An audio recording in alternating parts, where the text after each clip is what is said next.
Hello and welcome to the PFF Fantasy Football Podcast. I'm your host, Ian Hartitz, and today we are breaking down all 14 games from Week 10 coming up here. So it's awesome. We have already gone through 9 weeks of NFL football, everybody. I absolutely love it. And guess what? We got plenty more to go, trying to get all you listeners out there up into Championship Sunday. We got to win Week 10 first, though. So have on, bi-weekly guests. You guys know him, Dwain freaking McFarland, everybody, from PFF and Establish the Run. You can find Dwain on Twitter at Dwain McFarland. His name on Twitter is Context Matters, because you know what? Context does matter. Dwain, how's it going, man? Happy Week 10. Dude, I'm doing so good. I'm with you. I can't believe that it's Week 10. Like, this is just flying by. I mean, we're nearly to the playoffs in fantasy. So I'm excited to dig into it. Let's jump in. Big days ahead for sure. So if you haven't listened to this format of the show, we're going to go through every matchup. I'm going to briefly list the spread, the over, what's been moving. I'm going to take the away team. Dwain has the home team, and we are moving on. We are recording this on Tuesday night, so plenty of time to still form our opinions and all that, but want to at least get you guys caught up with the matchups and a cool stat or two along the way as we all prepare to continue our research. So without further ado, let's get after it. First matchup, we got the Colts at the Titans. Tennessee sitting as 2-point favorites, opening total of 50.5, down to 48.5. So we got some funkiness continuing to go on in this Colts backfield. I know if you're a Jonathan Taylor fantasy football manager and you're listening to this, you probably had some serious emotional swings over the past few weeks, because oh my goodness, this has been frustrating. And now we got Coach Frank Reich coming out and saying the following after Taylor only got one rush attempt after he fumbled and the Ravens took it all the way back to the house last week. So this is from Frank Reich. Yesterday we had 15 carries in the first half and 6 in the second. Our plan was to roll with the guys by committee, and then we only had 4 plays in the third quarter. And the first time we touched in the fourth quarter, we were down by 11, so it was a little more pass-oriented. I can tell you this, there was never any discussion over the headset about, hey, let's get the other guys in there. That was not talked about. It was he has to get over it and get ready to go. We have confidence in him, and him's being Jonathan Taylor, all the confidence in the world. So what does this tell us? It tells us that this 3-headed committee from hell is going absolutely nowhere, everybody. Nyheim Hines is a pass down back. Taylor is the starter, and if the Colts ever have a neutral game script game, I think we will actually see Taylor lead the way in total touches, but Jordan Wilkins still right there, and he's not going anywhere either. So look, coming out of the bye, we were hoping that Wilkins would be out of the picture. That's not the case, but don't confuse that with Wilkins taking over this backfield. I mean, I do the waiver wire section for this podcast that comes out on Tuesday, and just looking at this situation over the past few weeks, it's not Jordan Wilkins coming on, it's just him coming on enough to hold back Jonathan Taylor. So it's unfortunate that we have this big badass Colts offensive line and we can't do much with it, but unfortunately that is the world we live in when we have 3-headed backfields that the coach refuses to kind of name a lead back out of. So unfortunate, but really people just can't really trust any of these guys as top 24 options, and it's not looking like that's going to change anytime soon. Dwain, what's going on with Derrick Henry and company? Yeah, man. Well, we know the offense still runs through Derrick Henry. I don't expect that to change. We have a tough matchup this last week. If you have Derrick Henry, you're starting him. You don't really need me to tell you anything about Derrick Henry. What I would say, I'm a little concerned, Ian, because early in the season, we talked a couple times on this episode about Tennessee being a team that was really running, a lot more plays than what we were used to seeing, under Mike Vrabel. And that's starting to go the other way now. So if you look at over the first 6 games, they're running 72 plays per game. Over the last 3, 59 plays per game. Their neutral pass rate is 58%, so that excludes all 2-minute activity, and the game has got to be within 3 points, which is decent. It's not high. I mean, it's right around average. Tannehill continues to be semi-effective. He's not where we saw him though earlier in the season. He is struggling a little bit more now. What I will say, the positives are 35% of their passes are play action, so that's the 3rd most in the league. The problem is they're just not building leads like they were last year. So it's like they're literally in these shootouts, but the good news is they're still continuing to use the play action passing. And then that feeds down to, well, if anytime I'm with Ian, I have to talk about A.J. Brown, so we might as well go ahead and get that out of the way.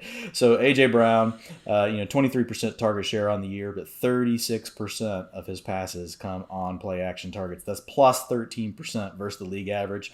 84% of his targets are the first read variety. That's plus 8% versus the NFL average. And 34% of his targets come with a linebacker or safety in primary coverage. That's a plus 5%. So A.J. Brown, I know the matchup is basically neutral, but he's used in such a way, Ian, and I know Corey Davis is getting his targets too, and if you want me to talk about him, I can. But the thing I love about A.J. Brown, even though he's not getting 10 to 12 targets, the targets he the targets that he does see, they're just so juicy. He's just a guy we can continue to plug and play, and you've got that upside. You feel great about it. Fantasy-friendly targets for a fantasy-friendly player. And I think A.J. Brown's yak last week looked better than it has all year. He's continuing to play through this knee injury, expecting fireworks, as always, from AJB come Thursday night. Next matchup, we got the Texans at the Browns. Browns open up as 2.5-point favorites. That is up to 3.5 coming off their bye. Over-under at 55.5 is down to 52.5. So, again, check out the Tuesday pod if you want more specific waiver wire stuff. I talk about Duke Johnson, a.k.a. the U's all-time leading rusher, who is absolutely a three-down back. But if you want more information on him and other waiver wires, check out that pod. I will talk about Deshaun Watson for a second because I think just his awesome season is going under the radar because the Houston Texans as a team have not been good, but Deshaun Watson as a quarterback, both in real life and fantasy, has been absolutely spectacular all season. This is the most efficient version of Deshaun Watson we have ever seen. He has a 82.5 PFF grade. That's a career high. 74.6 adjusted completion rate. That's a career high. 8.6 yards per attempt. You name the passing metric, and Deshaun Watson is probably setting a career high mark in it. It's been absolutely fantastic, and I think what we're seeing is the same reason why the Panthers offense without Christian McCaffrey didn't necessarily take a step back. It's because when you remove a great player, DeAndre Hopkins is a great player, Christian McCaffrey is a great player, but at least in the short term, you remove that guy, it makes the offense less predictable. When you still have great players in the offense like Will Fuller, like Brandon Cooks, even Randall Cobb's making some plays, you can still make the freaking offense hum when you got a generational guy like Deshaun Watson under center. And look, I hate the word generational. I'm mad I just said it, but in Deshaun Watson's case, I do think it's true. And again, the reason why I do think this offense is humming so well is not focusing so much on one player. And from 2017 to 2019, Deshaun Watson, he only threw to his first read on 64% of his pass attempts. That was number 50 among 68 qualified QBs. This year, he's thrown to his first read on 71% of his pass attempts. That's the 9th highest mark in the entire league. So he's always been good when he just, gets the ball, trusts the play, puts his foot in the ground, throws the ball. He's a fantastic quarterback. And, he's so good off script that I think, maybe in just like we see some quarterbacks over the years, Johnny Manziel, and, to name one, they get too reliant on just, playing playground ball. Deshaun Watson, I can see how he'd want to do that all the time because it's spectacular when he makes it happen. But the more that he can continue to trust the offense, take the first read when it's there, and then turn to Superman when he needs to, I think that's just going to continue to bring out the best version of Watson. So don't let that 2-6 record, confuse you, everyone. Deshaun Watson's playing great ball. I think he continues to do so this week. Dwayne, hit me with some Browns goodness. Yeah, man, we got the potential here for Chubb to be back, and it's the number 3 matchup for running back. So it's a juicy spot for Chubb. Obviously, Kareem Hunt, a very good player, going to continue to be involved. The two guys I just want to talk about real quick for the listeners here. One, Jarvis Landry. I know the box score didn't light up the week before the bye, but if you looked at it, 10 targets, that's 42%. 40% of those coming in against linebackers. That's plus 11% versus the league average. So Jarvis Landry, I think, is going to be a wide receiver 2 the rest of the way. Ian, he's right. He could be right there on the border of that. But this is a guy that we've seen do it in the past. I know he's not Odell Beckham Jr. I know he's not going to hit all the big plays. But Jarvis Landry is a guy that we know can get it done if they put him in the right position to do the things that he does well. And it looks like they're going to do that. So I'm excited about Landry. The other guy is just Austin Hooper. Coming back from the appendectomy, he's dropped in a lot of leagues, especially if you're in a small to medium-sized league. Ian, I'm sure you already hit him the other night. But over the last 3 weeks, 7 targets, 5 targets, 9 targets. That's 27%, 25%, and 20%. So even before Odell Beckham Jr. was hurt, they were really starting to find their groove with Austin Hooper. And so this is that same, scheme that we see in Minnesota and to some extent what we see in San Francisco. Really juicy matchup issues for linebackers and safeties who are caught in a bind off of play action. And Hooper, who's not a great athlete, but he's a good athlete, right? He's not George Kittle or anything, but he's also not Jason Witten either. The guy can move, so he's going to be in some really good situations down the stretch. So I think he and Jarvis Landry really fill out the 1-2 punch, and then I think you'll see Rashard Higgins really, he'll have his games, and I think he'll probably be in that 15%, range, and he'll hit some big plays. But I think we're going to see Landry and Hooper, really establish themselves off of play action, and I think we're going to be happy with them as fantasy assets. Of course, with the Browns, you do always have to worry about they get ahead by too much and just run the ball the whole time, just like you have to worry about with Minnesota. So you're always going to have to deal with that. They don't pass the ball a ton. They don't always run a ton of plays, but very, very efficient when they do.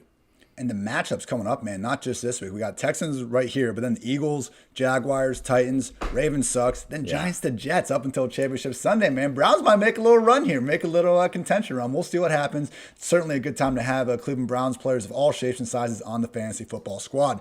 Next matchup here, we got the Washington football team at the Detroit Lions. The odds are down at the moment with Matthew Stafford in the concussion protocol. We will see what happens there, but I want to talk about this Washington football team backfield because if you have not been on my Twitter today, you probably have not seen me just tilting / slandering / going off on J.D. McKissic in this entire situation. It is just, as someone that's been hoping for Antonio Gibson to break out all year, we had the post-bye game seem like a perfect chance to really get him more involved in the passing game, and that's not what happened. It didn't happen because, Antonio Gibson fumbled on the first play of the game after he ripped off a nice 21 yards, but fumble's a fumble, I get it. But more primarily the reason why it wasn't Antonio Gibson week is because Kyle Allen got hurt, and now we have captain check down, Alex Smith back under center.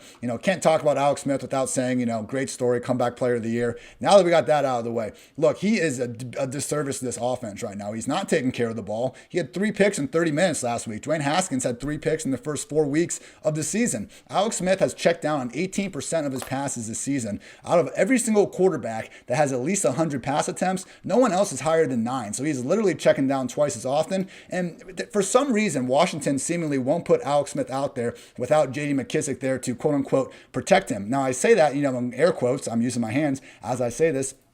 The reason why it's weird is because it's not like J.D. McKissic is this just amazing pass protection ace. He's on his 3rd team in 3 seasons. The guy weighs under 200 pounds. He is not a pass blocker. He has not stayed in the pass block on more than 5 snaps in a game this season. No, they want him out there just to throw him the ball quickly. He has 24 targets in the slot this season, or out wide. Alvin Kamara is number 2 among our running backs at only 16. They are using J.D. McKissic in the most fantasy-friendly receiving role ever, while they have a guy that they just drafted to be this exact player and has just got done being one of the most explosive wide receivers in the country at Memphis last season. So again, I would understand if McKissic was out there because he was just, Gibson's a liability in pass protection. They just couldn't run the offense with him, but they're literally scheming up bubbles out of the slot and just first read throws for McKissic that you could replace him with anyone, whether it's Gibson or whoever else, and they could be getting those targets. So absolutely perplexing. Gibson, in terms of yards per reception, yards after the catch per reception, yards per out run, he's been a better receiver than McKissic this year. So I'm not even trying to take away from McKissic too much. It's just absolutely wild to see an offense in 2020 revolve so much around McKissic when you got Terry McLaurin out there and you got Antonio Gibson waiting in the reins. So, with Alex Smith under center, this pains me to say, but we need to literally rank J.D. McKissic ahead of Antonio Gibson. I don't get it. You don't get it. Apparently Washington gets it. So, this is the world we're living in. Hopefully they get Dwayne Haskins out there soon because, at what point, what are you doing with this guy? You're tanking his trade value. And before you show me the article talking about Dwayne, bragging about his stats after that Ravens game, cool. Your organization leaked a report to further tank your, 2019 first round picks value. So I don't know what they're doing there, but they're not going to be, competing with Alex Smith under center, at least for very long. Figure out what you have with Haskins. I'm done talking about this team. Dwayne, what's up with the lines? That was incredible. You packed that one full. I went off again on the waiver wire, man. I got to stop shitting on this team too hard, but it is what it is. I know how to send Ian into an immediate tirade. All I have to do is say J.D. McKissic, and it works. So, hey, not quite as bad on this side with DeAndre Swift, but still, a player that we continue to see rotated with 2 other guys, Adrian Peterson, Kerryon Johnson. There was a little bit of hope, Ian, the week before that maybe Swift was truly taking over, the role. He had 62% of the snaps, 53% of the routes, and 50% of the rushing attempts in week 8. And then he followed that up to really fall back in line with where he's been. 40% of the snaps, 33% of the routes. He did continue from a rushing attempt standpoint, 50%. The solid, news for him this week is you get the number 1 matchup for running backs, plus 8.8 fantasy points in a PPR format. So Swift is a guy that you can definitely get into your lineups this weekend. I still prefer him as an RB3, but if I got to have him in there as an RB2, I'm willing to do that, especially in this matchup. He's going to be good for 12 to 18 touches a week, on his 50% of the attempts and 10 to 15% of the targets. You're just going to have to live with some of those weeks that it's the 12 touches. Hopefully on those weeks, 6 of them are as a reception, right? And not all due to rushing attempts, where you kind of get you get the short end of the stick in the way that he gets his touches for fantasy points. The only other thing I would say really with Detroit, is it stinks, this whole thing with Stafford. It's like I thought he was about to get going, Ian. We had 340 yards and a touchdown, 336 yards and 3 touchdowns. Then you have the issue in this game, 211 yards and 1 touchdown. So it's like, I think you and I are both waiting. Can we please see the Lions offense from last season? This vertical, high flying attack. And I thought we were starting to see progress towards that. Now that doesn't mean that it's over, but I'm excited still for Stafford down the stretch, but I just hate to see the rhythm get interrupted. So I'm really hoping that he can play this weekend and get back on track. TJ Hawkinson, man, over the last 4 weeks, the dude, 17%, 19%, 17%, 24% of the targets. This is a spread it around offense. So I know you probably folks are sitting there listening, well, what does that mean? Like, I'd rather have like 25, 30%. Of course you would. So would I. But in this offense, what that means is he's one of the top 3 targets. So even whether Galladay's on the field or Galladay's not on the field, Hawkinson is squarely within their plans. You're going to deal with some variance because they do spread it around so much. But if they can continue to keep it going, I think Hawkinson's going to be in good shape, and they look for him a lot down towards the end zone.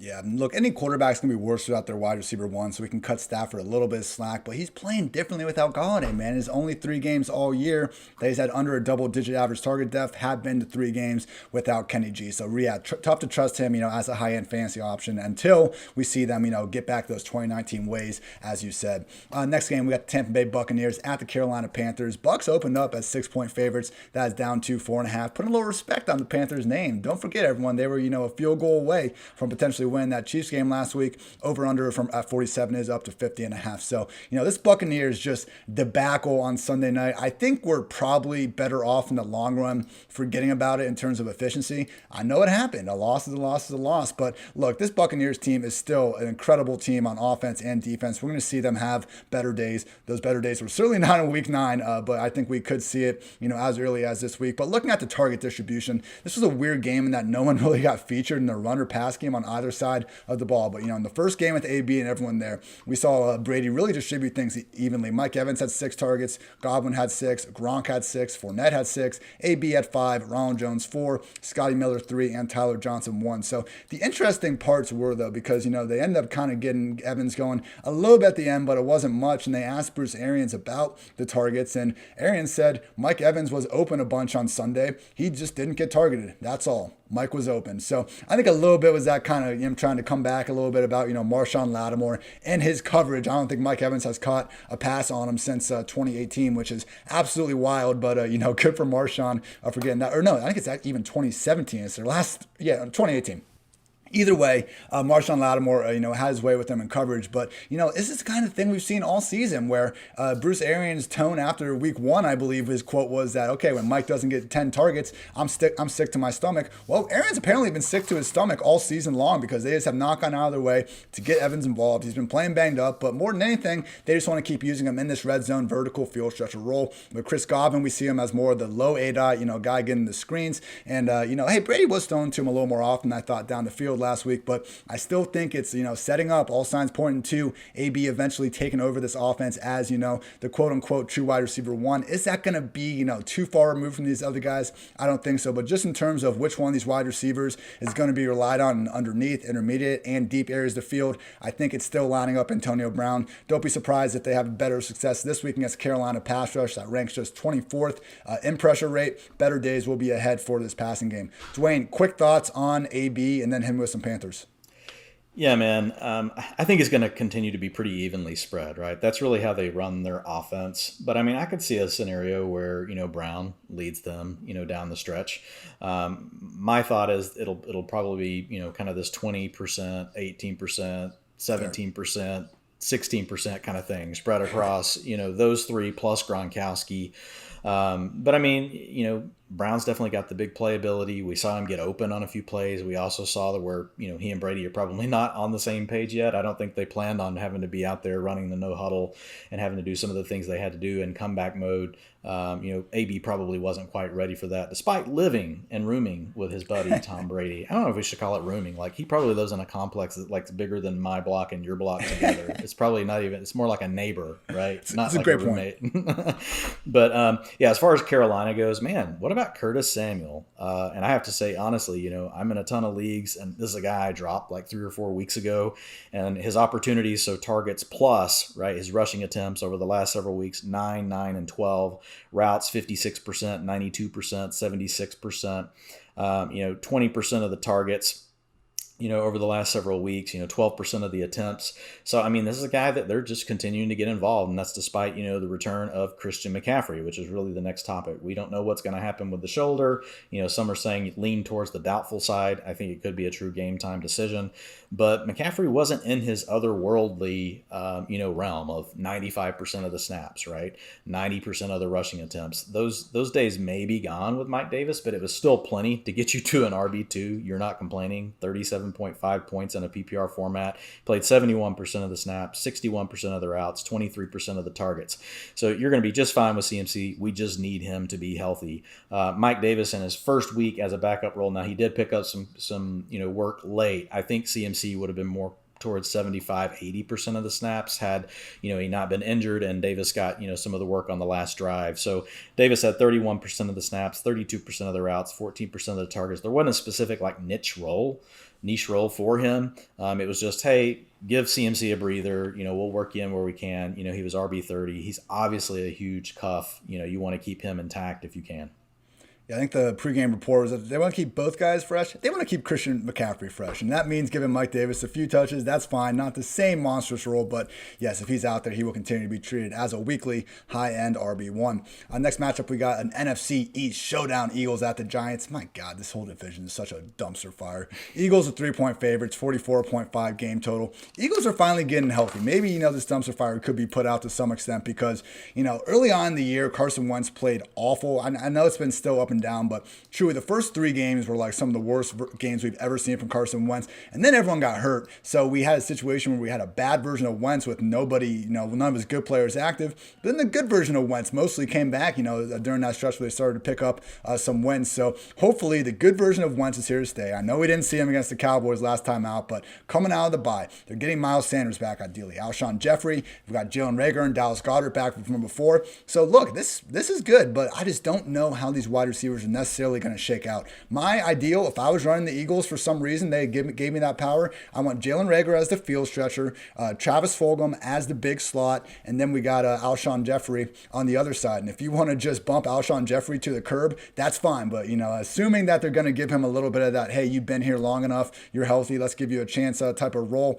I just don't want to see Jeffrey be the reason why Travis Fulgham leaves the field, because I know Greg Ward's fine in the slot, but we cannot overstate how good this dude has been all season. The only guys with more yards per out run than Travis Fulgham this year, Devontae Adams, Justin Jefferson, Julio Jones, George Kittle, Alvin Kamara. Dwayne, those are some pretty good players, man. And then it's Travis Fulgham. So please, Eagles, I know you're getting your guys back, but don't forget about the guy that has helped you stay afloat during your roughest stretches from this season. What's going on with the Giants, Dwayne?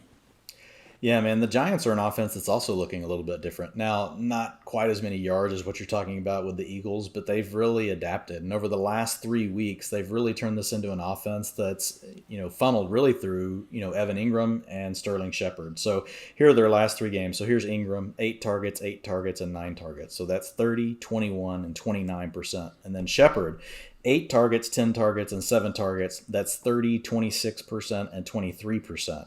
The cool thing about Shepard, he's never really had this treatment in his life. 34% of that is coming on play action, which is a plus 11% versus the NFL average for a wide receiver. So he's getting some help from that. And then he's been a first read on 89%, of those targets. So Shepard is really asserting himself as the wide receiver 1. Of course, this last week we were without Golden Tate, which actually helped Shepard some because that meant he got to kick inside into the slot on the plays where they went into 11 personnel. But the nice thing for Shepard, is the fact that he's staying out there for all the plays. He's not just the slot receiver. That's really Golden Tate, if Golden Tate can get his act together. So it's nice to know that Shepard's out there continuously. And Daniel Jones hasn't been a world beater, but he's at least, he's getting his passing yardage up into the 200s now. He's got an upside of a couple of touchdowns per week. But I think they're just settling in, as an offense. The other thing I've noticed is 70 plays per game over the last 3 versus 62 over the previous 6. So that's up a little bit. And they have the 7th highest passing neutral rate, which is at 62%. So this is a team that's going to continue to throw it. Oftentimes they have to throw it because they're going to trail. But I think Ingram and Shepard are in for theirs. And then eventually, Darius Slayton's going to get back in the mix, right? He's still stretching the field. He's out there all the time. So if somebody drops Darius Slayton and you're in like a mid-size or deeper league, he's definitely a guy you don't want to leave out there because we know him and Daniel Jones have chemistry. We've seen them hit that deep ball. And as teams have to start to respect this underneath game, I think we're going to see bigger opportunities for Slayton to get some one-on-one, and that's eventually going to pay off for him as well. Good stuff all around. Jaguars, Packers here up next. We have the Packers sitting as 13.5-point favorites. Looking like I believe that is the steepest spread of the entire week. Game total of 55 is down to 52. So Jaguars offense, Jake Luton era, could have been a lot worse, man. I mean, look, I don't think he's going to be scoring 20 fantasy points a game or anything like that. We got to keep in mind this was against the Houston Texans defense that is, hardly a unit that, we would call good or anything like that. But hey, he went out there and they looked like a real life NFL offense. And you can even say they look better than they did with Minshew. I mean, especially the banged up version of Minshew we were seeing the past few weeks. I mean, that third play of the game, 3rd and long, he sees single coverage and he throws a freaking dime for a 73-yard touchdown to DJ Chark. So, Chark was kind of the squeaky wheel guy coming into this game. I wondered if because Luton, in college just kind of resembled his advanced statistics, resembled that, of a check down artist. I didn't know if that would mean Laviska Shenault would maybe be the guy stepping up or not. But unfortunately, Shenault got the hamstring injury in that first quarter. So it had to, if it wasn't already going to be Chark, it ended up being him by default. But, Chark is such a talented number one receiver. Anyway, I think he probably was going to always rise up in the top. It was just a question of, okay, could maybe Shenault also butt his head in there off of pure volume, but with that hamstring injury, not looking that way. So don't be afraid to go the well with DJ Chark. In this matchup, he's probably going to draw Jaire Alexander. But you know what? Jaire, over the years, I think we have seen him be a little bit better when he can stick to, a more agile wide receiver versus a type like DJ Chark that can just go up and get the ball. Even when he's covered, he's not because of that, contested catch ability that he does possess. So don't be afraid to start DJ Chark this week, regardless of who is under center. And look, it's always James RB1 season, even with Luton under center. Some of the pass down work wasn't great. We only saw Robinson get the one target, but guy still had 25 carries. They are still continuing to treat him as the engine of this offense. Through 9 weeks, the only guys with more touches than James Robinson, Derrick Henry, Ezekiel Elliott, Josh Jacobs, Todd Gurley, Dave Montgomery, Dalvin Cook. That is it. Gotta love it. Continue to fire up Robinson as a top 10 RB. And also, DJ Chark, like I said, top 20, top 24 option this week. Dwayne, what's going on with the A. Aaron and company? Yeah, just a couple quick things on the Jaguars. So Chark, 488 air yards over the last 3 games, and 33 targets. I mean, that puts him up there in the range with the true elites, like Travis Fulgham, the elites of the world. But that's, you're getting up there into Devontae Adams territory, DeAndre Hopkins when you're seeing that kind of target share. So I think it's all systems go. I really don't care about the matchup with Chark because the other nice thing with him is even if he does get shut down a lot of the day, he's always capable of just popping the big one, right? One play can just away. Save your day with that. Real quick on Robinson, what was interesting is they were starting to really build up his long down and distance and his 2-minute offense, and it looked like they were integrating him more and more and more into the passing game. Now maybe this was something to do with, to your point, Luton being in, but he saw 0% of the long down and distance. So that was the first week in a long time that he hasn't seen that. Now he was quite busy on the ground, so maybe they were really balancing it out from a total touches type standpoint this week. So again, I'm with you. I think he's still definitely in play. Just something I'll monitor. I'll put in the utilization report for next week if there's something else that we see there. As far as who am I on? We were on the Packers. Packers, yeah. Oh man, well the Packers are so easy. That's why. Yeah, Here, you get the number 4 matchup for running backs this week. Obviously, you guys don't need me to tell you. You're starting Aaron Jones. We'll see what happens. As far as his, sharing with Jamal Williams and AJ Dillon, we'll see what happens with those guys. But even though he may see a little bit more limited work from a snap and attempts percent, and even from a routes ran versus other backs, what we know is when he is on the field, they love to get him the ball. Right. So, his averages for when he's on the field are higher than most backs. The only other thing I would mention with Green Bay, obviously people know if you've got Rodgers, you're pretty much starting him. It's Robert Tonyan, man. Just it sucks. His routes per drop back have dropped from 60 to 52 to 54%. He just isn't getting the looks now that Adams is back. And over the last 4 weeks, Adams targets 10, 14, 11, and 12. So this offense really runs, through Adams as well as Jones, and so I think the tertiary players, it's probably going to be hit or miss, Ian, the rest of the year. We could get Lazard back this week. I know he's questionable to return. MVS had a big play last week. But, Lazard, maybe we could get something there. But this is a funnel offense. Like, it just goes through these two dudes. Yeah, I was about to ask you about Lazard. He has returned to practice, and I talked about him a little bit on the waiver wire pod as, hey, not the worst guy to grab, especially with him putting up the numbers he did early on. But to your point, behind Devontae Adams and Aaron Jones, man, it's always just up in the air as to who's going to be this week's, complimentary option. But, if there ever is a week to trust some of these guys, it is this one. Packers are implied for 33 points. No other offense is even at 30 in this week. Bills at Cardinals are our next matchup. We got the Cardinals opening up as 2.5-point favorites. The game total has skyrocketed. Some poor bookmaker set the opening game total at 49. That is all the way up to 56 now. So expecting fireworks out of Arizona. And that is in large part because we got Mr. Josh Allen, PFF's favorite quarterback, continuing to ball out. Look, I understand if you might be a non-believer out there and you don't think Josh Allen's going to be an elite real-life quarterback, but the book should already be closed on what this guy brings as a fantasy option. When he returned from injury as a rookie, he was a QB1 during the final month of 2018. He was a QB6 last year. And through 9 weeks, he's the QB4 in 2020. And this workload he has is just so fantasy friendly. It's volume, everyone. All we want in fantasy football is volume. And God forbid the guy is actually a good player. He'll make something happen with it. So Josh Allen is 5th in dropbacks, 3rd in rush attempts at the position. And because of this, and because of Josh being so willing to, 1, take off near the end zone, and 2, throw downfield to his heart's desire, and he's got talent all around him, obviously, we're seeing, just these gaudy statistical totals. So the only guys this year with at least 5 games with 300-plus passing yards, Joe Burrow, Patrick Mahomes, Russell Wilson, and Josh Allen.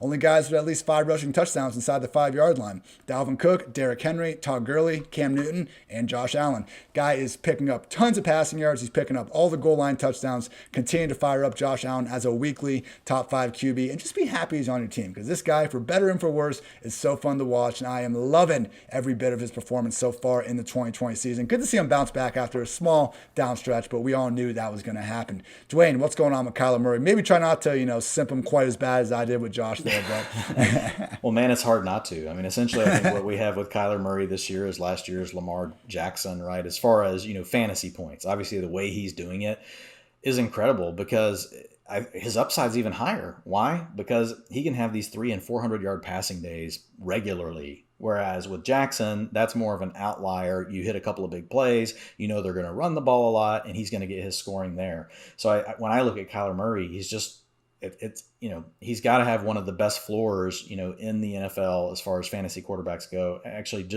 I wouldn't even say should have. He has the best floor, because of his ability to hit 300 yards passing, to hit 75 to 100 yards rushing, pretty much any game. Like any game you walk into, you're like, oh, that's possible. That's freaking amazing. If you look at just his last 3 games, in the game where he did, against Dallas, because he didn't really have to in the second half, 188 yards passing, but he still threw for 2 touchdowns. And then he came through with 74 yards rushing and a touchdown. Then he goes up against Seattle, 360 yards passing, 3 touchdowns, 67 yards rushing, 1 touchdown on the ground. And then against Miami, 283, which Miami's defense has been playing a lot better. So 283 yards, 3 touchdowns, but 106 yards, man, on the ground and 1 touchdown. I'm a proud owner of Patrick Mahomes and Kyler Murray in the Scott Fish Bowl. And the rest of my team sucks, but it doesn't matter. Those 2 dudes are carrying the whole thing. So keep it up, guys. Like you mentioned around, Josh Allen, the other thing is when they're inside the 5, they're going to Kyler a lot. 36% of their attempts inside the 5. So design rushing attempts are going to Kyler Murray, which is first on the team. And he owns 22% of the design running plays on the team. So this is a guy definitely, you guys know, you're going to have him in the lineup. I just had to give him some love. Real quick. So I know a lot of folks early in the season or before the season were worried, what's going to happen with DeAndre Hopkins playing in this offense? It's much more of a spread it out offense under Cliff Kingsbury, and could he be in trouble? And so I don't think he's in trouble, but it's definitely slowed down a little bit. So over the first 4 games, 47 targets for Hopkins, 34%, right, of the targets. Over the last 4 games, it's 34 targets, and it's down to 26%. Still a good number when you're playing with Kyler Murray. You're in a team that runs hurry up more than any other team, so you're going to see plenty of plays. And this is really more where I thought I would see Hopkins still contend to be in the top 3 wide receivers, but more because of the pace of play that we would see and the quality of the offense improving. So we'll see. I mean, these things kind of go up and down, but you're seeing Christian Kirk get a little more involved. Larry Fitzgerald's a little more involved, whereas those guys were at 12 and 14% of the targets over the first 4 weeks. Now they're at 17% and 18%. So, of course, you have Andy Isabella, who will work in some. And then you have Chase Edmonds, who's been at 14% and 12% respectively across those two groups. So they are spreading it around a little bit. Hopkins obviously still a wide receiver 1 for you every week. But I think the other thing is it's just getting these other guys in play. Right now over the last several weeks, I mean, you're happy to have Christian Kirk in your lineup pretty much every week. Yeah, Christian Kirk's really impressed me. A guy that, I've just been a little bit lower than consensus on over the past couple of years. But, man, I think I was saying on the broadcast, there's a difference between kind of track speed and what you're doing in the 40 and what you can do on the field. That guy can fly with a pair of shoulder pads on. And Kyler, man, nobody throws a prettier deep ball when he is on right. Next matchup here, we got the Chargers at the Dolphins. Miami is a 3-point favorite, holding steady.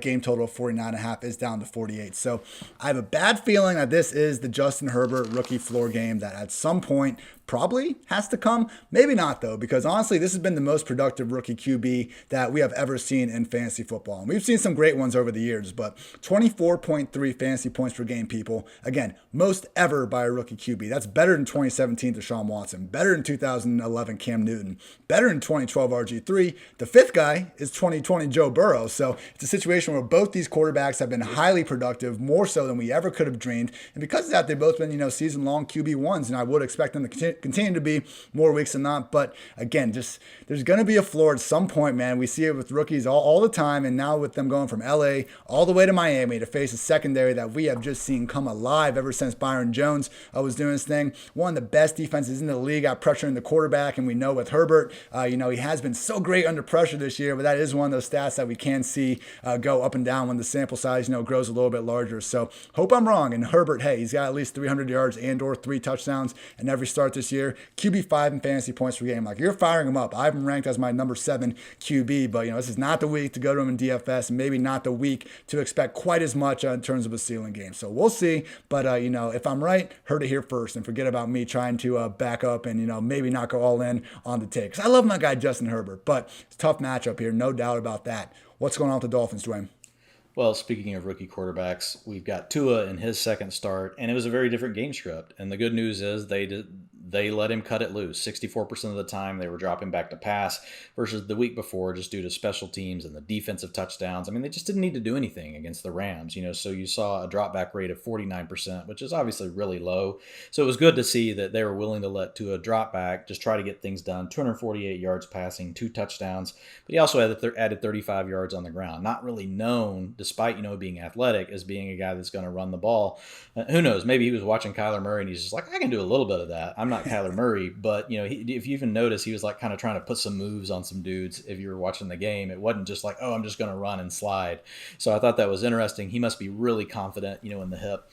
The other thing I would say, with the Dolphins is that we were a little bit concerned, right? What's going to happen to the targets around Tua if they become more conservative? And I think we can say we're over that now. Devontae Parker, over the last 2 weeks, 26% and 28% of the targets, 35 and 31% of the air yards, first reads, 100% of his targets on the first read, and then 86%. And then a new added wrinkle with Tua, they're actually using play action more, which is just, we've talked about that plenty. It's an added benefit for Parker. So over the last 2 weeks, 43% and 33% of his passes coming on play action. So they're starting to do some different things with Parker, and they're wanting Preston Williams to work more outside. We'll see what happens with Williams. He got hurt in this game. He was off to a very, very nice start as well. Tua seemed very dialed in. The guy that still just appears to be lost in the shuffle, man, he's out there enough. He's running the routes. He's waving his hand, saying he's open. But Mike Gesicki, I don't know what to say to you guys. All of his underlying, supporting stats are great. He's just not being targeted for whatever reason. They don't want to throw him the ball, or the other teams are trying to take Gesicki away, and they're saying, fine, we want to force you to go outside. So he's a guy that if you got to put him on the wire, I guess you can. But I wouldn't be surprised, Ian, if all of a sudden I'm back on in 2 weeks. You're like, wow, Mike Gesicki's a top 6 tight end over the last 2 weeks. That's just how these things go, and we've already seen it play that way. With tight ends a couple of times this year, guys that we just kind of dumped, discarded. Gronk comes to mind. Oh, if Gronk can't do it in this week and everybody's hurt, we're just going to get rid of him. Then all of a sudden he comes back the next week when everybody's healthy, and it's like, oh, Gronk's the leading target, guy on the team. So you know how these things work.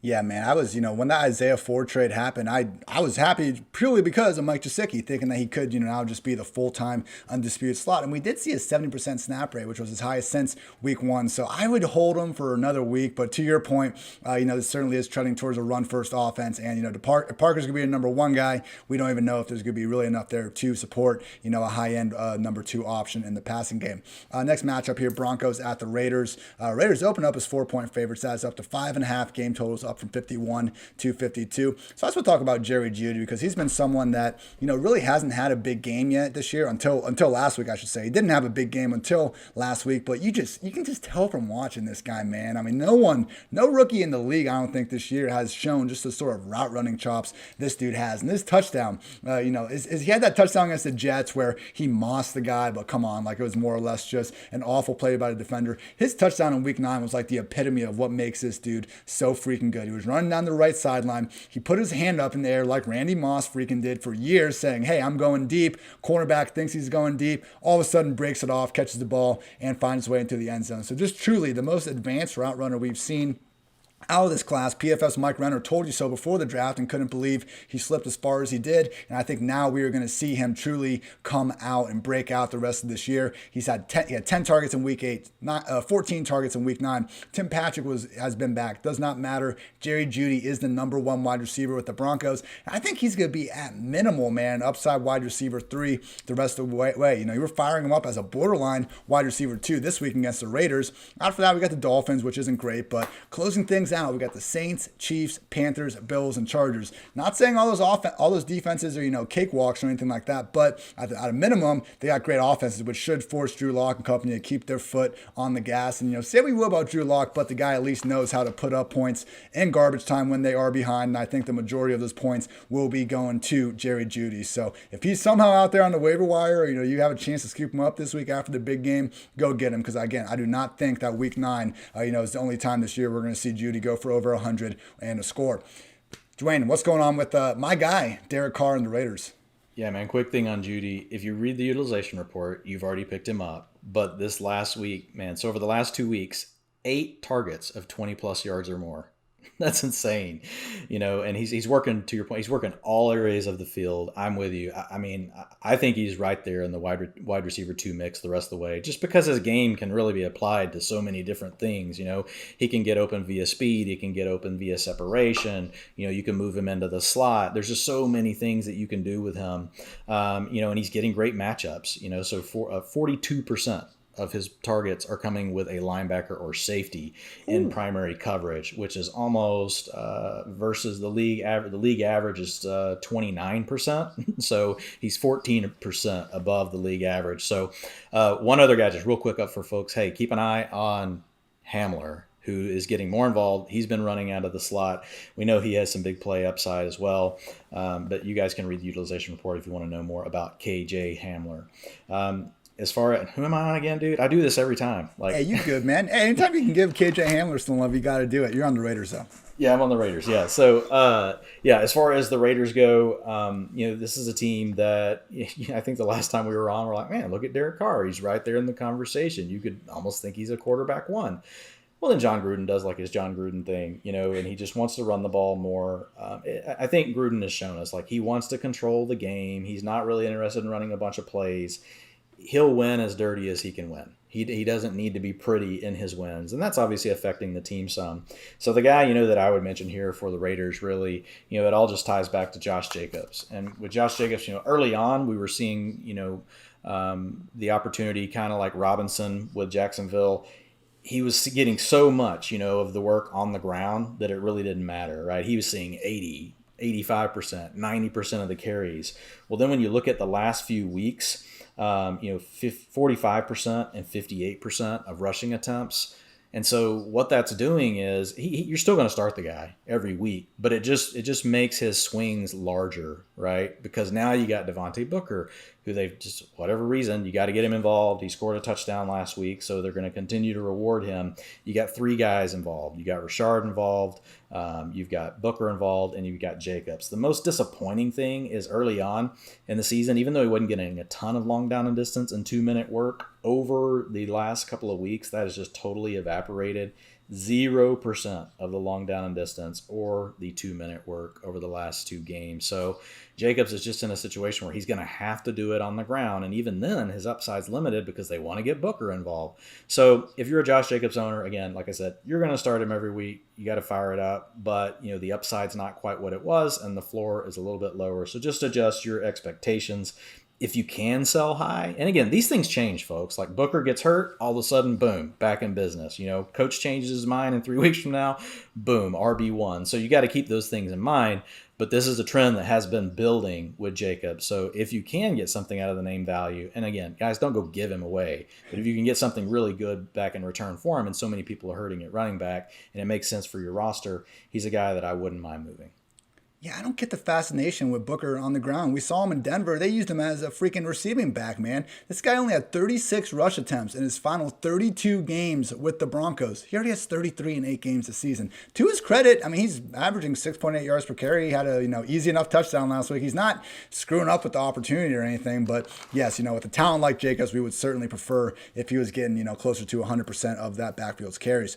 Next matchup here, we got 4 more. Thank you all as always for listening to the PFF Fantasy Football Podcast, where we got the Seahawks at the Rams. The Rams opened up as 2-point favorites. We have seen the game total rise from 53.5 to 55.5. So, just with Russell Wilson and Seahawks offense, we know what we're getting. It's Russ, Metcalf, Lockett. You're firing them all up. I understand we've had, these recent weeks where it's either Metcalf or Lockett, but, take a step back. Metcalf has literally had 1 dud all season. That just also happened to be when Tyler Lockett went nuclear against the Arizona Cardinals. And last week should have been the game, I think, that we saw, both these guys get back to producing in the same game like we saw for most of the first month of the season. Russell Wilson and Tyler Lockett almost painted their masterpiece on this 35 yard play, but Russ was pretty much flat-footed, jumping back, a lofted one all the way across the field, and Lockett, he's got hands on it, but it looked like he was in the corner of the end zone with the sun. I'm not sure if it got in his eyes or what happened, but just missed that. And then on another play, Lockett did catch the ball, and he got down at the 1 yard line. So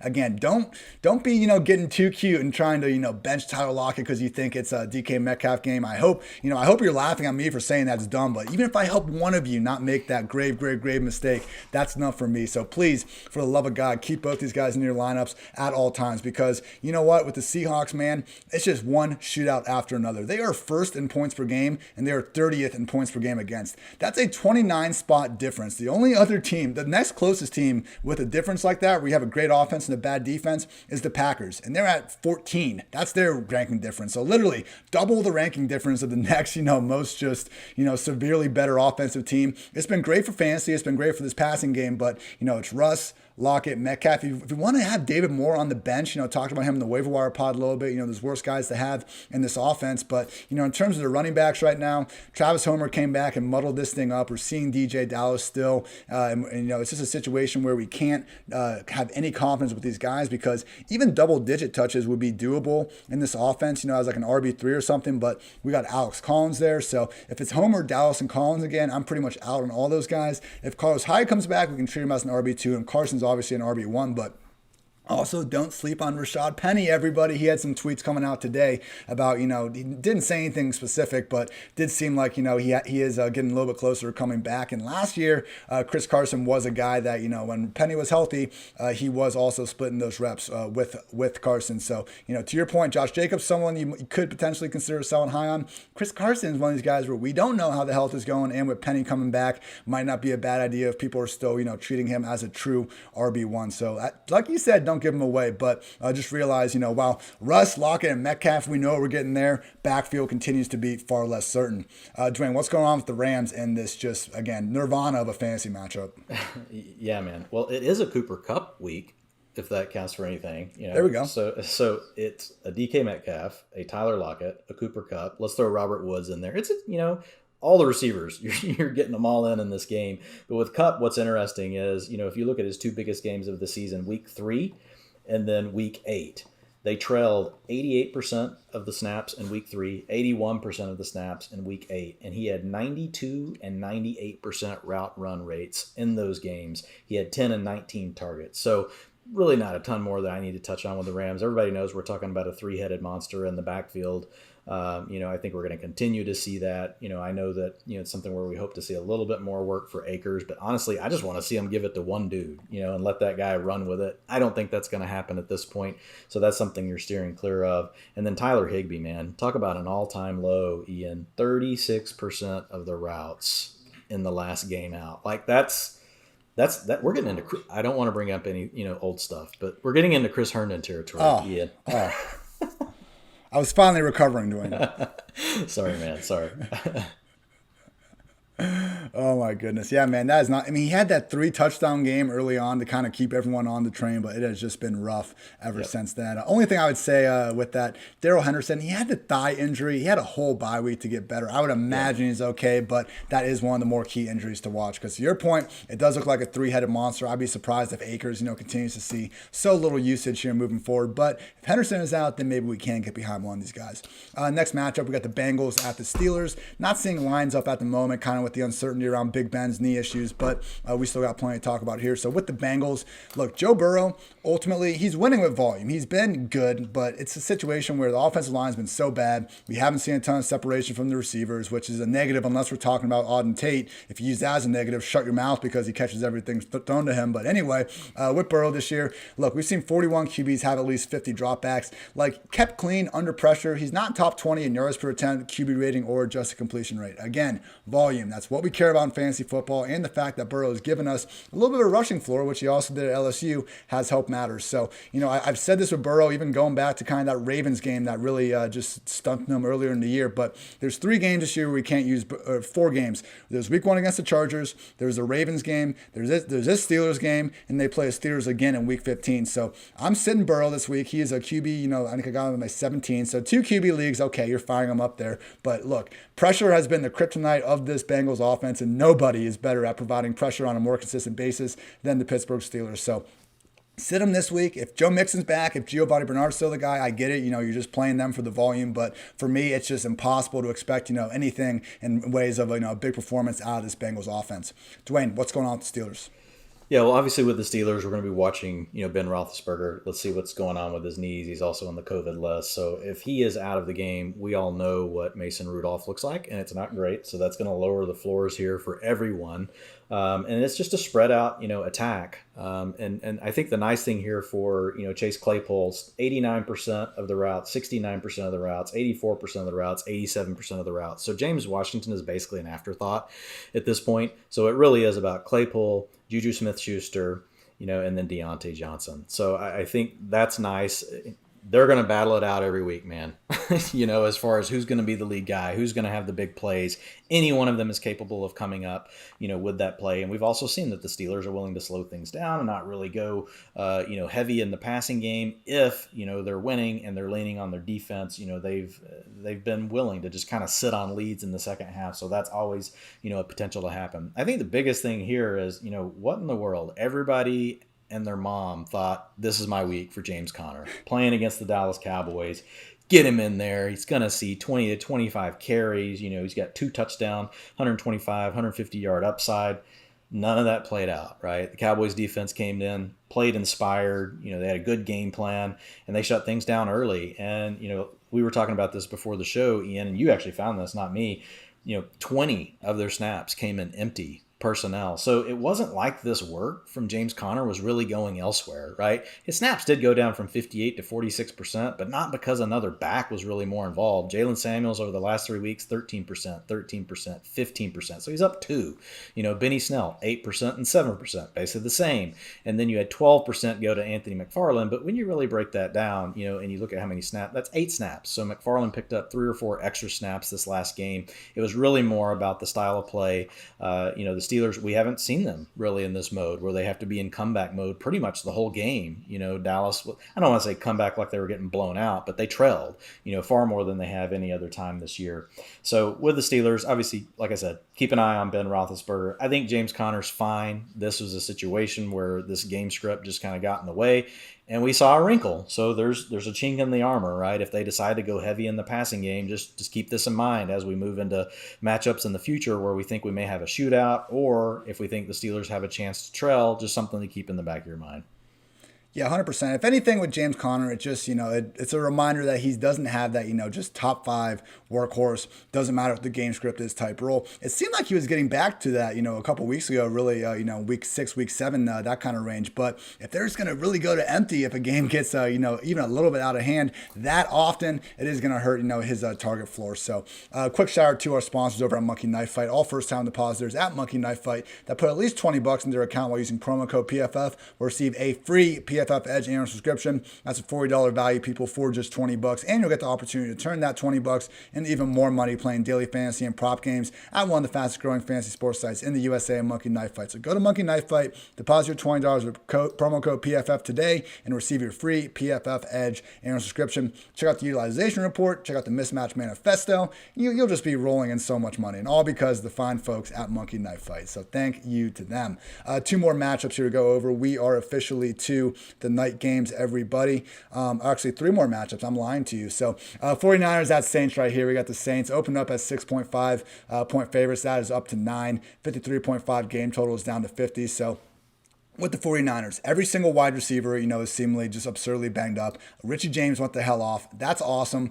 It's very iffy if he's going to be able to do that again. I think a lot of that production last week was, one designed by Shanny, but I think it also just put him in a situation where when they lost all those receivers that close to game time, I think they just more or less had to kind of do what they had with Brandon Ayuk, give that role that they had planned for him to Richie James. And hey, he made the most of it, but, just a little bit iffy to kind of expect him to be as consistent wide receiver 2 moving forward. This whole 49ers offense is just getting to the point where, Mullins seems like he's a couple more bad quarters away from being benched. The offensive line just is struggling to kind of stay together. They're just so at a loss of skill position talent all over the field that there's an issue. So I think the one guy that we can kind of rely on, though, is Jerick McKinnon because, tired legs or not, Kyle Shanahan does not want to give JaMycal Hasty this featured role. He continues to play, Jeff Wilson, Tevin Coleman, whatever, incumbent backup he has, they're going to play him over Hasty, and that just is the reality we're living in. So McKinnon, in 3 starts this year, he's had 17, 21, and 15 touches. He's had PPR RB 14, RB6, and most recently, RB8 performances. That's great. I'm not going to be ranking him inside my top 15 backs, but he does firmly belong in the RB2 conversation. So not a good matchup. The Saints are 3rd in yards before contact allowed per rush, but you know what? This is still the starting running back for a coach. His last name is Shanahan. We know what he can do in the passing game. Don't be afraid to treat Jerick McKinnon as a top 20 option at the position this week. Dwayne, hit me with some Saints goodness.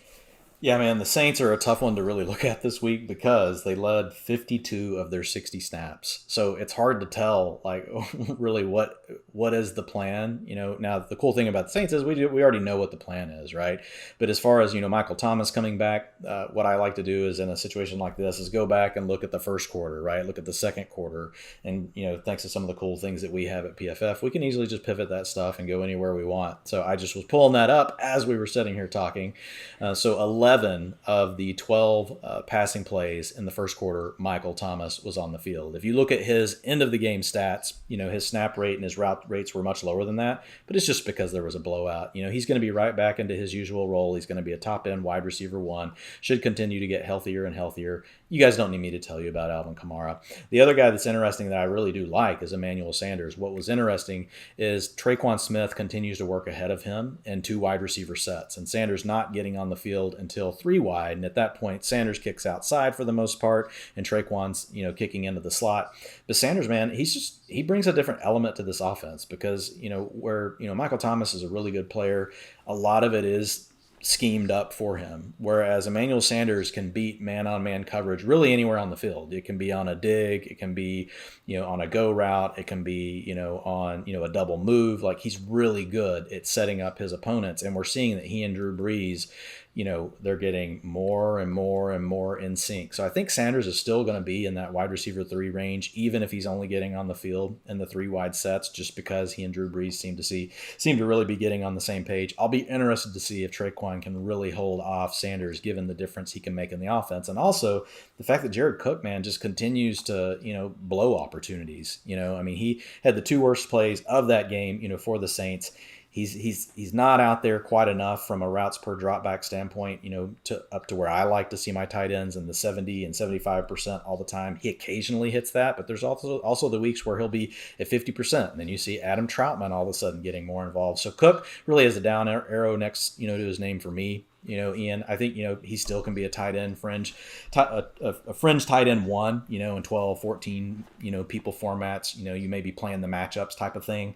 But he's not a guy that, I'm really just, loving owning and plugging into my lineup every week. But Michael Thomas, obviously, I think is going to be all systems go. Did you see anything different with Thomas? No, I think you're right on. Look, it's Michael Thomas, Alvin Kamara, and we wondered if it'd be Emmanuel Sanders or Jared Cook, before the season. Certainly seems like the arrow is pointing firmly in Emmanuel Sanders' direction. Sunday night matchup here, we got the Baltimore Ravens at the New England Patriots. Ravens are 6.5-point favorites. We've seen the game total rise from 40.5 up to 43.5. So Lamar Jackson, not been, the exactly season we were hoping for. Still the QB 11 overall, and, also the QB 11 in fantasy points per game. But come on, you drafting this guy to be the number one overall QB and keep up that historic pace he had last year. I would just say, relax a little bit. It's not like you're going to be able to really trade him and get too much of a return back. So if you're blessed enough to have, one of these top 5, top 6 quarterbacks, like, your Kyler Murray, your Patrick Mahomes, your Josh Allen, I get it. You're going to be starting them over Lamar, but I still think we need to give him the benefit of the doubt in upside QB1 treatment more weeks than not. And don't give this Patriots defense, the usual respect that we've been seeing.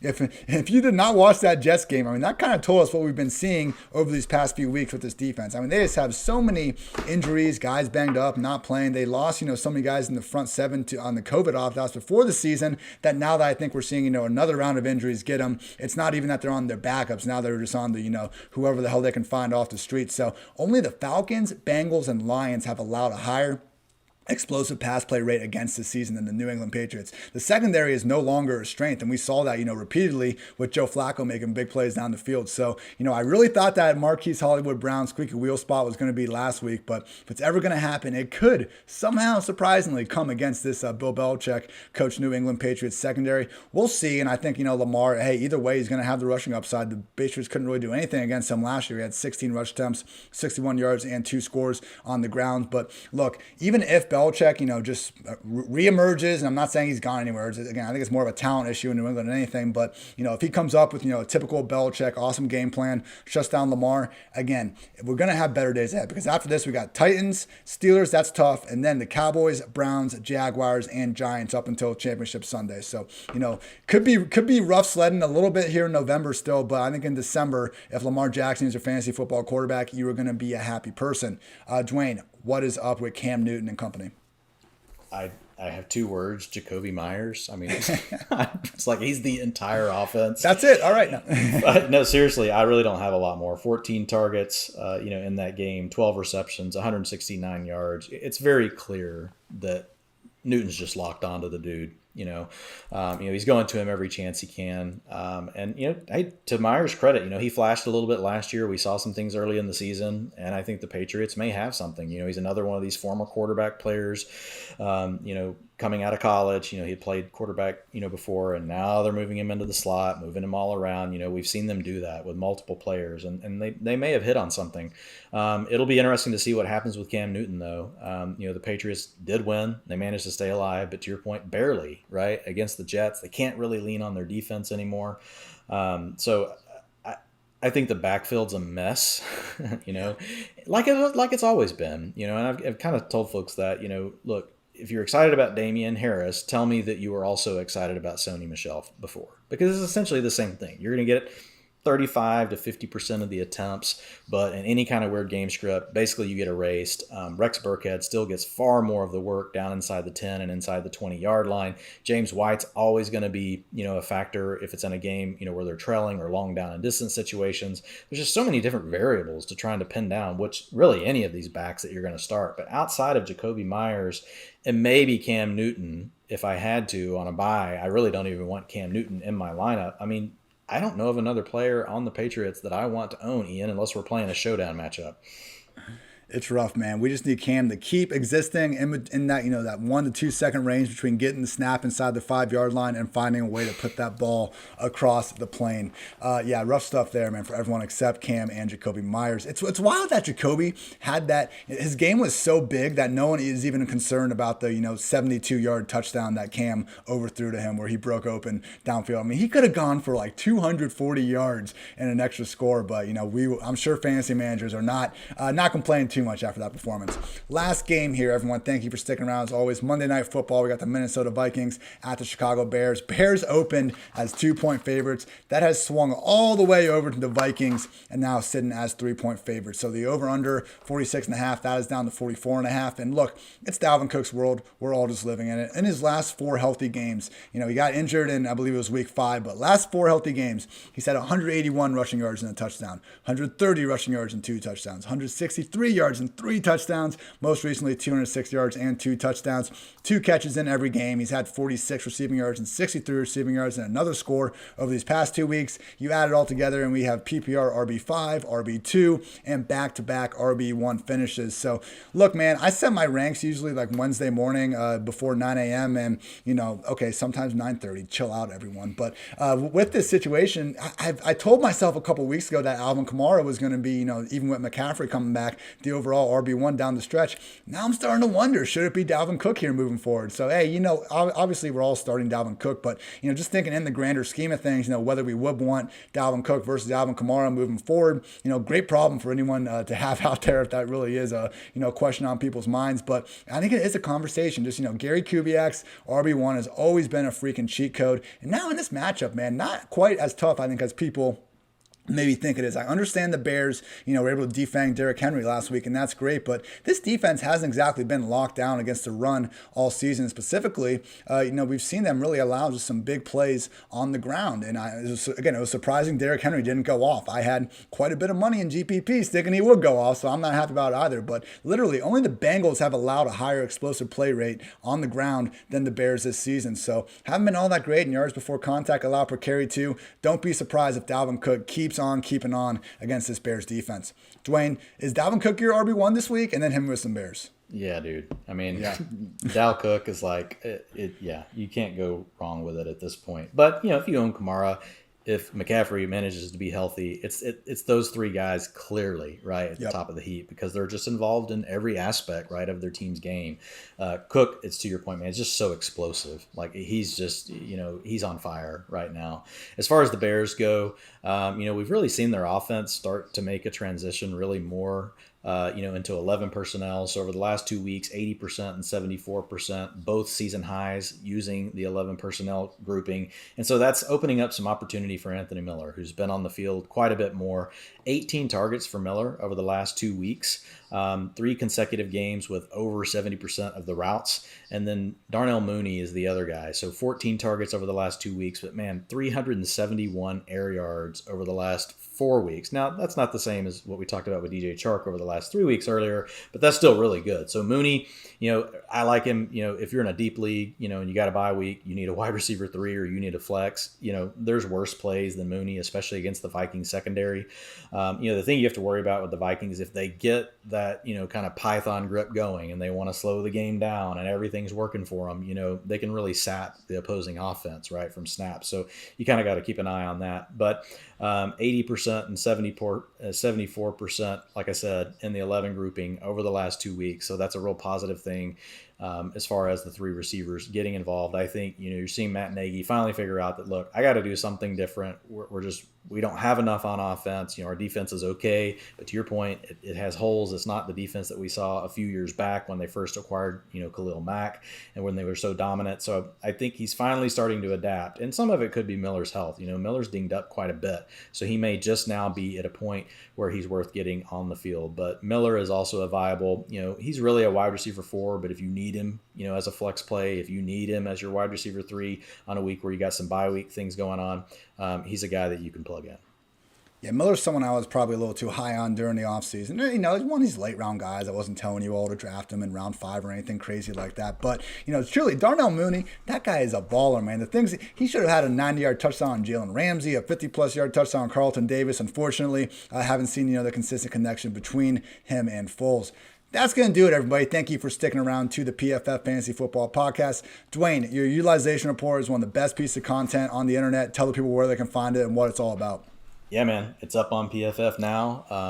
Posted earlier today. So really, if you like some of the stuff that I talked about on the show here, essentially each week I go in and find the key trends that I feel like everybody needs to know about. And really the goal is like to kind of give you a preemptive look into what's going. Now, it doesn't mean these things always hold, but I mean, if you go look at it over the last several weeks, I would ask you to go back and look and read. And the number of players that we're calling out before they blow up, it's really high, and it's a lot better than, guys that we think may blow up that don't. So it doesn't always, work, but it's just really digging into one level deeper, of the data that really you can only get at PFF, the stuff that we have available to us, because we've got eyes on every single play. All of that stuff's being charted. So just things that you can't, get from, other sites. Yeah, I think as you so eloquently put it a couple weeks ago here on this podcast, ultimately, we're in the information providing business. We want to be right in our takes. We won't make money on our own, but our goal is to help make all of you out there as smart as possible with the fantastic data that we have at our fingertips. So please check that out. Check out Dwain on Twitter, at Dwain McFarland, Context Matters. Check me out too if you don't mind, at Ian Hartitz. Who knows? Maybe you don't have anything better to do. We'll see. Thank you again for tuning in to PFF Fantasy Football Podcast. New episodes every Monday, Tuesday, Wednesday, Thursday, Friday. I love football. I hope you love football. And until next time, take care, everybody. Thanks for watching the PFF YouTube channel. And if you want to subscribe, all you have to do is push the button. Don't forget everything you get. A little fantasy, push the button. A little green line for the gambling aspects of the game, push the button. College football, push the button. The YouTube channel from PFF.